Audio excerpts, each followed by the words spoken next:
When a system is established in a society where an entire group of men, women, and children can be treated as property, that the value of human life is whatever is agreed upon by a controlling group, then morality is fluid and everything is up for grabs. The moral schism caused by the framers left several primary conflicts for the people. Ones of ideology, a country espousing freedom and inalienable rights for people, so thoroughly allowing enslavement. Ones of morality, a society believing itself moral, embracing the immorality of slavery. Personal, the question of a moral individual enjoying the advantages and extolling the virtues of a country built on this immorality and human suffering.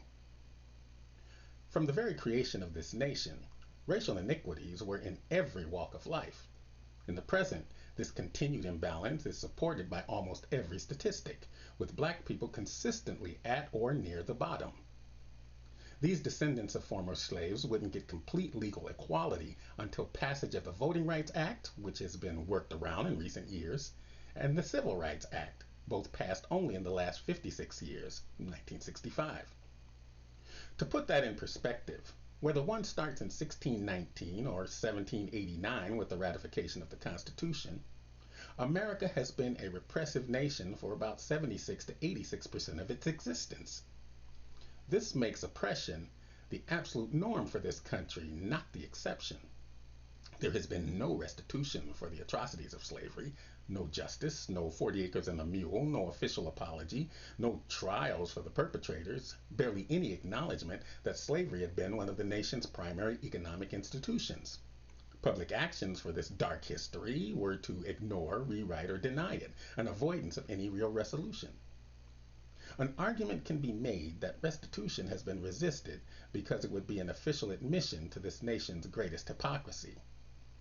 Now, in recent years, people have been outraged by various events: family separations, child incarcerations, destructive riots, attacks on various ethnic groups, and much, much more, declaring this is not America. Well, yes, it is. Every one of these hideous behaviors have been a consistent part of this nation. White superiority with its entitlement and violence has been common for centuries. The list of atrocities is long. America's history is a bloody mosaic, largely self-inflicted. Now, there are many who believe at some point this was a nation of unity. Now, this is a belief that would only be true if the experiences of its citizens of color are completely ignored. Now, part of human nature is the inability to see oneself as a villain, as truly immoral. At various times, there are discussions on the morality of using medical or scientific knowledge acquired through reprehensible means, or continuing to enjoy the contributions of a favorite artist who is found to have engaged in repulsive behavior. America was a nation built by agreeing to and applying the most vicious and inhumane of systems, allowing slavery to flourish out of pure self-interest. Clearly, the moral question looms large for those enjoying the country's multitude of advantages because of it, and reasonably, no one wants to deal with any of this. Now, possibly one of the more insidious barriers to most solutions in our institutions is how we've become trained to view and defend history as positive, unable to deal with it being accessories to its vast negatives, and continuing to reconcile the cognitive dissonance by accepting narratives such as necessary evil and moving toward a more perfect union without applying the real answers.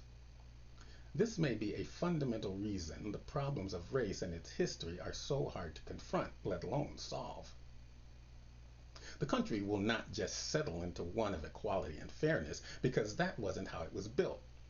Like a two-team relay race where the first several runners on one are intentionally impeded, it doesn't matter whether the current runner is simply free of those obstacles. Their effects remain.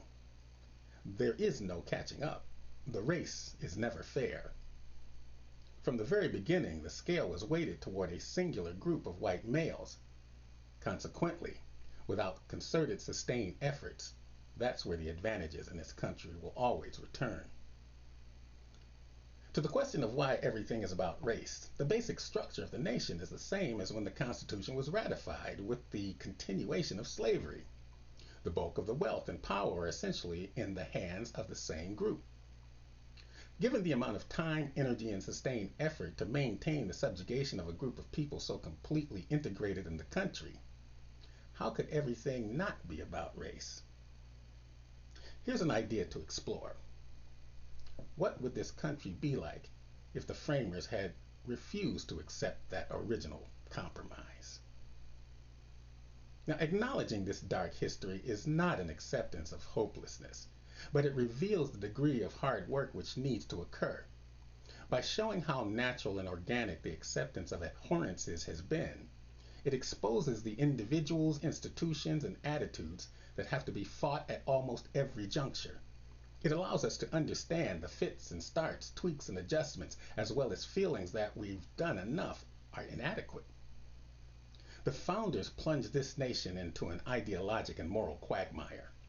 Their original deal with the devil has been the gift that keeps on giving, and we need to stop paying on that bargain. Our job is not to be emotionally invested in history, but to learn from it and correct rather than perpetuate its mistakes. To realize the bar for human rights, treatment, and opportunity was set by slavery, not the Constitution. Honesty about it gives us one of the ingredients to start making effective, long-lasting repair and truly fulfilling the country's promise.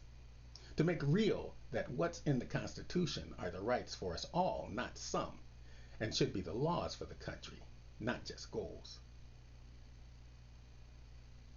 Thank you for stopping by. And remember, I do this because you're watching. Take care.